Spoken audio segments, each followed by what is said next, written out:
খাবে না, পাবলিক এই দর্শকের মামলা খাবে না। আরে 1450 বছর আগে ওই সমস্ত কাফেররা বুঝেছিল, কিন্তু বাংলার স্বৈরাচারেরা বুঝলো না। শাইখুল হাদিস ইবনে শাইখুল হাদিস মামুনুল হকের বিরুদ্ধে দর্শকের মামলা দিয়ে কলঙ্কিত করতে চেয়েছে। রব্বুল আলামিন তাদেরকেই দর্শক বানায় দিয়েছে, ঠিক কি ঠিক না?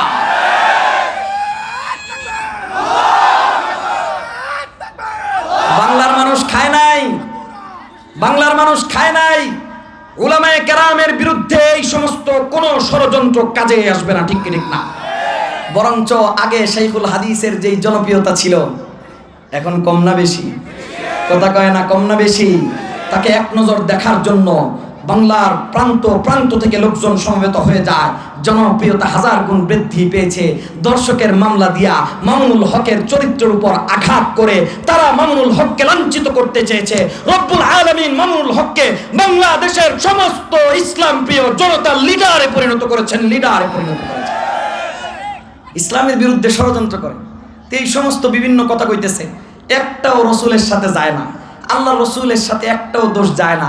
এই সমস্ত কথা বিভিন্নটা করার পর ওয়ালিদ ডাক দিয়া কয়, দেখ যত কথাই কস কোনোটাই ওনার সাথে যায় না, কিন্তু এখন আমাদের কাছে তো কোনো উপায়ও নাই, একটা না একটা গুজব তো ছড়াইতেই হবে। কথা কয় না? তো ঠিক আছে, যার যেটা মন চাই এটাই কয়ে দিস। কোন কোন রায়াতের মধ্যে আসছে, হ্যাঁ শিখাই দিছে, সবাই যায় কই জাদুকর। কি কবি? জাদুকর। রাস্তার মোড়ে মোড়ে, ফেসবুক তো নাই যে পোস্ট দিয়া দিবে।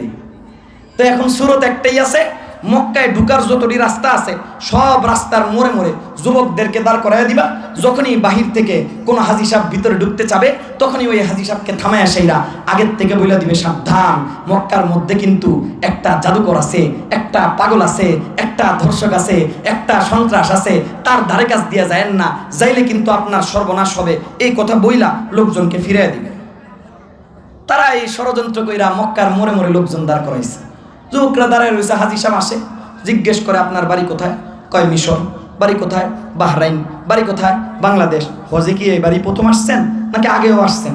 কেউ কয় এবার প্রথম আইছি, কেউ কয় আগেও আইছি। লোকজন ডাক দিয়া কয়, দেখেন আপনাদেরকে সতর্ক করার জন্য আমরা দাঁড়াইছি।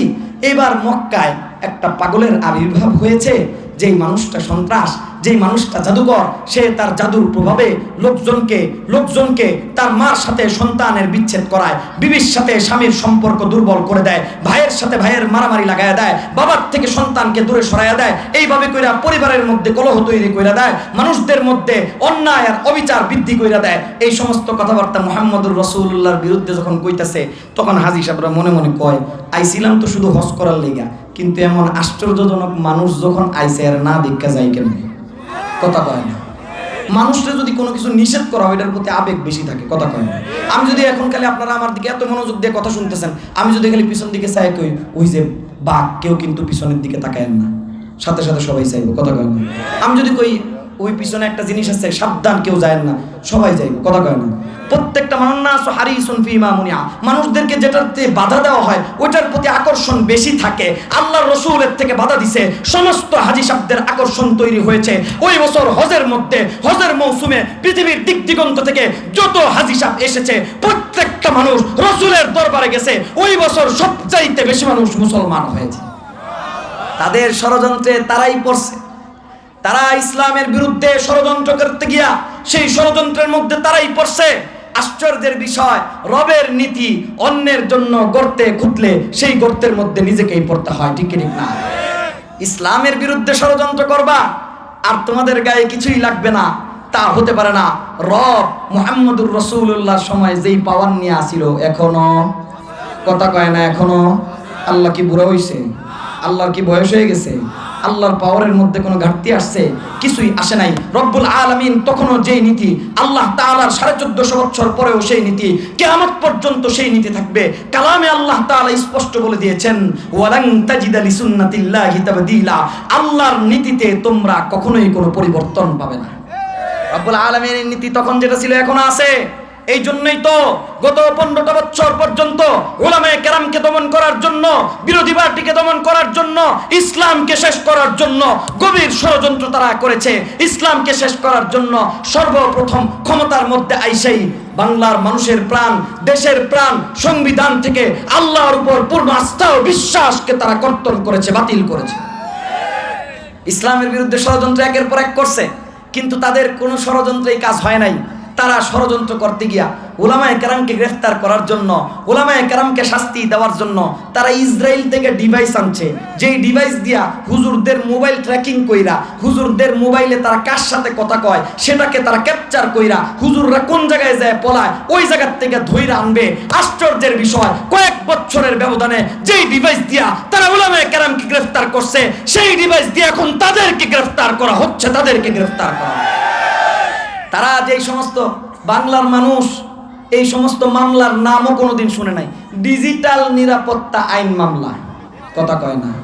ফেসবুকে কিছু লেখলেই মামলা, কথা কয় না। হ্যাঁ, আইসিটি মামলা, কথা কয় না। এটি আসিল আগে। তারা আইসা সেইরা উলামায়ে কেরামকে ধরার জন্য, ইসলাম প্রিয় তৌহিদি জনতাকে ধরার জন্য তারা এই সমস্ত মামলা বানাইছে। আল্লাহর কি কারিশমা! যেই মামলা তারা বানাইছে, যেই ষড়যন্ত্র তারা করছে, যেই গর্ত তারা খুঁজছে, আজকে তাদেরকে ওই সমস্ত মামলায় গ্রেফতার করা হচ্ছে, ওই সমস্ত গর্তে তারাই পড়তেছে। ঠিক কি ঠিক না? আল্লাহ রাসূল সাল্লাল্লাহু আলাইহি ওয়াসাল্লামের বিরুদ্ধে ষড়যন্ত্র করছে, ইসলামকে শেষ করতে পারছে, ইসলামকে শেষ করতে পারছে। হযরতে জিমাদ ইবনে সালাবা, আল্লাহ রাসূল একজন সাহাবী, আগে কাফের ছিল। ওই বছর হজের মৌসুমে উনি আইছে হজ করতে। তো উনি হজ করতে আসছে পরে যখন মক্কার রাস্তা দিয়ে ঢুকবে এমন সময় একজন ওনারে দাঁড় করে আসে, কইতেছে এই বছর মক্কার মধ্যে কিন্তু এক আশ্চর্য লোক আছে, এই লোকটা হইল পাগল। লোকটা কি? লোকটা পাগল।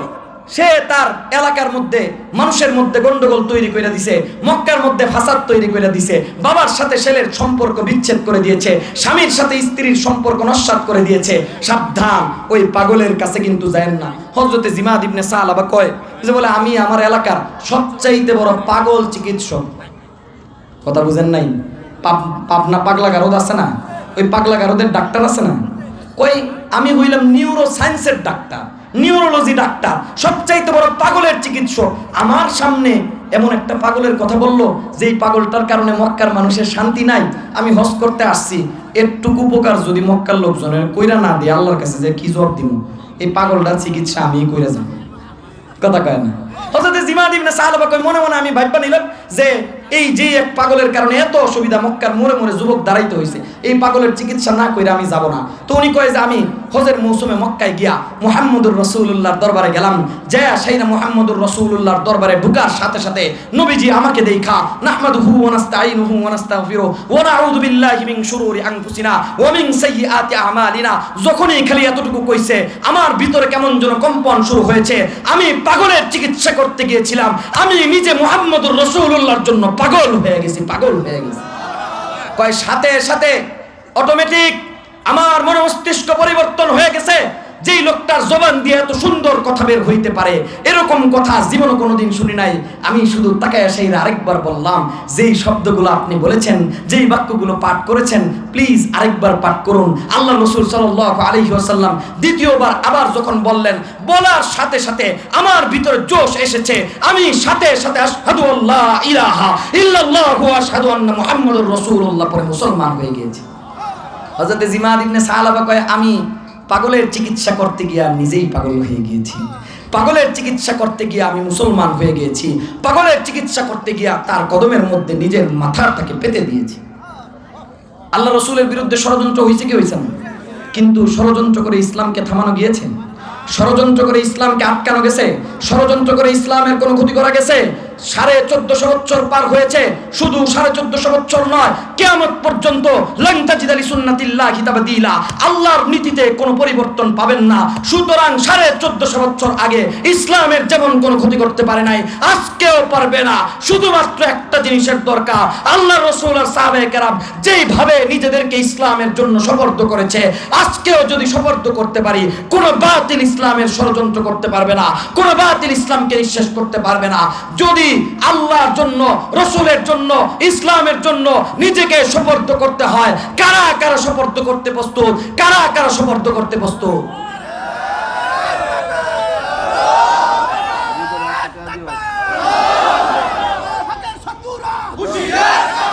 আল্লাহ রাসূল সাল্লাল্লাহু আলাইহি ওয়াসাল্লামের বিরুদ্ধে ষড়যন্ত্র একের পর এক। রাসূলকে ষড়যন্ত্র করতে করতে মক্কায় আর থাকতে দিবে না। মক্কায় থাইকা আল্লাহর রসুল মক্কার লোকজনকে দাওয়াত দিত। হজের মৌসুমে কিছু লোক আসতো, আইতা রসুলের হাত থেকে ইসলাম কবুল করে যাইতো। মক্কার লোকজন ষড়যন্ত্র করতে পারতো, এরা সবাই মিল্লা ষড়যন্ত্র কইরা আল্লাহর রসুলকে মক্কার থেকে বের কইরা মদিনায় পাঠাইছে কি পাঠাইছে না? আল্লাহ রসুল সাল্লাল্লাহু আলাইহি ওয়াসাল্লাম হিজরত করে মদিনায় চলে গেলেন। মদিনায় চলে যাওয়ার পর এরপরও এদের শান্তি নাই, এদের রাত্রের ঘুম নাই, এদের ভিতরে কুডুর কুডুর ঠিক না। কাফেররা আজীবন ডরাইবই, কথা কয় না? এত এত সংখ্যক, এত বড় বড় রাইফেল, এত বড় বড় কামান, এত বড় বড় অস্ত্র, এইরকম সশস্ত্র আর্মি বাহিনী, র্যাব বাহিনী, বিডিআর বাহিনী, পুলিশ বাহিনী, তারপরে এসএসএফ এর বাহিনী, আরো কত কত বাহিনী তারা তৈরি করেছে। এত অস্ত্র, এত বাহিনী, এত ক্ষমতা, এত কিছু থাকার পরেও শাপলা চত্বরে গুটি কয়েক ইসলামী তৌহিদি জনতাকে ভয়ে তাদের রাত্রের ঘুম হয় নাই, ঠিক না?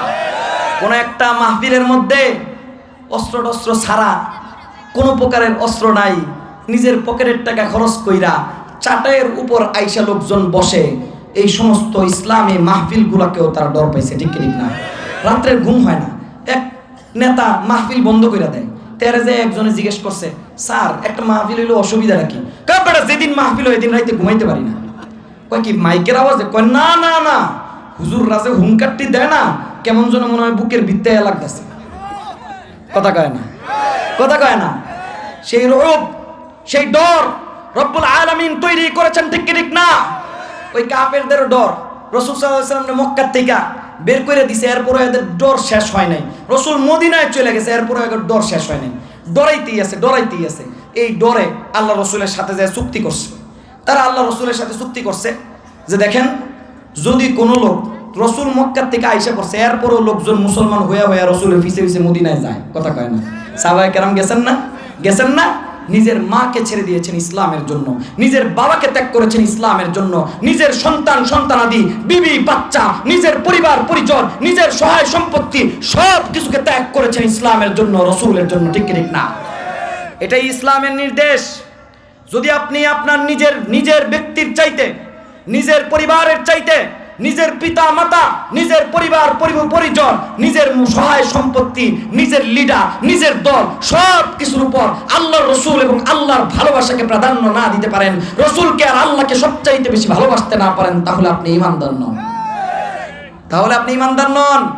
কোরআনে কারীমের মধ্যে আল্লাহ তাআলা বলেছেন, কুল ইন কানা আবাউকুম, কুল ইন কানা আবাউকুম, হে আল্লাহর রসুল, আপনি সারা দুনিয়ার মুসলমানদেরকে জানায়া দেন, যদি তোমাদের পিতা, ও আবনাউকুম, তোমাদের সন্তানাদি, ও আজওয়াজুকুম, তোমাদের বিবি বাচ্চা, ও আশিরতুকুম, তোমাদের পাড়া প্রতিবেশী আত্মীয় স্বজন, তোমাদের লিডার, তোমাদের নেতৃত্ব, এবং ওয়া আমওয়ালুন ইকতারাফতুমুহা ওয়া তিজারাতুন তাখশাউনা কাসাদাহা ওয়া মাসাকিনু তারদাউনাহা, তোমাদের ব্যবসা প্রতিষ্ঠান, তোমাদের সহায় সম্পত্তি, সব কিছুর চাইতে আহাব্বা ইলাইকুম মিনাল্লাহি ওয়া রাসূলি, এগুলো যদি আল্লাহ এবং তার রাসূলের চাইতে তোমাদের কাছে বেশি প্রিয় হয়, ফাতারাব্বাসু, রেডি থাকো, ফাতারাব্বাসু, রেডি থাকো, হাত্তা ইয়াতি আমরুল্লাহ, যতক্ষণ না পর্যন্ত আল্লাহর গজব চলে আসে। সুতরাং ভালো করে মনে রাখেন, ঈমানদার যদি হতে হয়, নিজের ঈমানকে যদি ঠিক রাখতে হয়, তাহলে এক নাম্বার হলো সবচাইতে বেশি ভালোবাসতে হবে আল্লাহকে, দ্বিতীয় নাম্বারে আল্লাহর রাসূলকে, এর উপরে কোনো কিছুর ভালোবাসাকে প্রাধান্য দেওয়া যাবে না, কোনো কিছুর ভালোবাসাকে প্রাধান্য দেওয়া যাবে না। এই কথাটাই রাসূল সাল্লাল্লাহু আলাইহি ওয়াসাল্লাম তার হাদিসের মধ্যে বলেছেন, লা ইউমিনু আহাদুকুম, তোমাদের কেউ ঈমানদার হতে পারবে না যতক্ষণ পর্যন্ত হাত্তা আকুনা আহাব্বা ইলাইহি মিন ওয়ালিদিহি ওয়া ওয়ালাদিহি ওয়ান নাসি আজমাইন, যতক্ষণ পর্যন্ত তার সব কিছুর চাইতে আমি রাসূলকে ভালোবাসব বেশি না।